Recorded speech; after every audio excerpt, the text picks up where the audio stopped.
Every April Fool's Day, my boyfriend joined his childhood friend in the same cruel prank, pretending to propose to me. Last year, I slipped the ring onto my finger, my heart full of hope. Suddenly, the mechanism snapped tight. Pain shot through my hand and I cried out. He apologized afterward and promised that this year the proposal would be real. As such, I arrived carefully dressed, believing him. Instead, I was met with a face full of cake. He reached out gently, wiping the cream from my face as if it were nothing more than a harmless joke. However, this time I took a step back. After 6 disappointments, I chose to walk away. So why was it that, in the end, he was the one consumed by regret? Every year on April Fool's Day, my boyfriend would team up with his childhood best friend to pull the same prank on me. He would pretend to propose. Last year, the two of them laughed like it was the funniest thing in the world, even though my fingers were almost crushed in the process. Later, he apologized and swore that this year would be different. This year, the proposal would be real. As such, when he called me again, sounding urgent and telling me to come to the place where we had our very first date, I believed him. I curled my hair, got my nails done, and spent extra time perfecting my makeup. I picked out a brand new outfit and even drafted the announcement post I was going to share once everything became official. However, the second I stepped through the door, smiling and full of excitement, a thick slab of cake cream slammed straight into my face. Laughter burst out from among the crowd and a girl's voice rang out, bright and smug.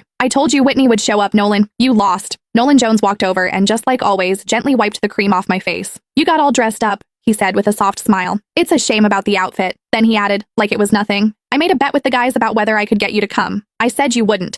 If I won, I'd propose tomorrow. If I lost, I'd propose next year." He looked at me, still smiling. "Sorry, since you showed up, I guess we're not getting married this year after all." I stared at him quietly. "So, you do know what tomorrow is?" He let out a careless laugh. "Of course I do. It's our 6-year anniversary. How could I forget?" The cream clung to my face, sticky and cold. At that moment, something inside me went completely numb. Our anniversary did not even take precedence over a prank, just like I could never beat her. I slipped off the plain couple's ring I had worn for 6 years. "Then let's break up." The sharp, clear sound of the ring hitting the floor cut through the room, and everything went silent. Nolan frowned a little. "Don't make a big deal out of this. It's just some cream. I'll wash it off for you later. You know Sylvia used to go way harder than this. She's already holding back." He glanced at the others. "It wasn't easy getting you here. Don't make it look like I can't even have fun just because I'm in a relationship." Sylvia Lowell made a face, looking upset. "Whitney, it's just a joke. If you don't like it, we'll stop, okay? Why are you talking about breaking up over something like this?" "See, I told you Whitney can't take a joke," someone else said. "You insisted on calling her, now look at what's happened." Sylvia huffed and sat on the couch. The mood shifted instantly. The way everyone looked at me turned cold. She was the only girl in their group, the one everyone spoiled. As long as she was unhappy, everyone would rush to comfort her, Nolan included. The first time I met her, she organized a game of truth or dare. When other people got dared, it was just something a little embarrassing.